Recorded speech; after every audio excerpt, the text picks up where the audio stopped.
And then he projected himself as something of a super human being. दो बातें चली हैं कि जो लड़ाई हम हारे हैं आईएनए की, उसमें अमेरिकन का बहुत बड़ा हाथ है। ऑब्वियसली अमेरिकन एयरफोर्स ने अटैक कर दिया था आईएनए के ऊपर, ये क्या लड़ेंगे, ये जो यहाँ से गए थे, ये तो जलियांवाला बाग तो था नहीं, जापानी इनका भूत बनाते, लेकिन वो अमेरिकन ने इंटरवीन करके पूरा केस खराब कर दिया। नहीं तो जापान तो इनको रगड़ देता था लोगों को, ये जो यहाँ हमारे अंग्रेजों के पिट्ठू लड़ने गए थे वहाँ पे उनके, तो ये तो अमेरिकन ने पूरा खेल खराब किया। तो वो उसमें नाराज़ थे उनसे बहुत ज़्यादा।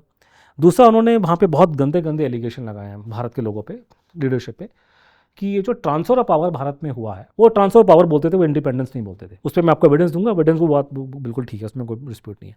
तो ट्रांसफर ऑफ पावर जब यहाँ पे हुआ है इस देश के अंदर, उसमें उन्होंने कहा कि जिस तरीके से इन्होंने एक्सेप्ट किया है या जो कंडीशंस हैं, अगर मैं कुछ नहीं करता हूँ अभी, तो आने वाले टाइम पे ये जो कोल्ड वॉर है, it will turn hot on Indian soil, की जो शीत युद्ध चल रहा है अमेरिका और रशिया के बीच में, ये भारत की ज़मीन पे लड़ा जाएगा और हमारे लोग, गरीब लोग मारे जाएंगे। ये लड़ाई कहीं और चली जाए पर हमारे देश में नहीं आनी चाहिए। तो उन्होंने बोला कि ये बातों को, और भारत के लॉन्ग टर्म सिक्योरिटी इंटरेस्ट, वो इसी की बातें करते हैं, सिक्योरिटी वगैरह की लॉन्ग टर्म में, कि भारत का क्या होगा, कि मैं तो मातृभूमि के लिए बना हूँ, इसी की बातें करते थे, भारत की मातृभूमि और ये सब, कि आगे 30-40 साल 50 साल बाद क्या होगा। प्रेडिक्शन किया बहुत चीज़ों के बारे में, फ्यूचर में क्या होने वाला है, चाइना से क्या प्रॉब्लम आएगी, रशिया कैसे होगा, ये वटेवर।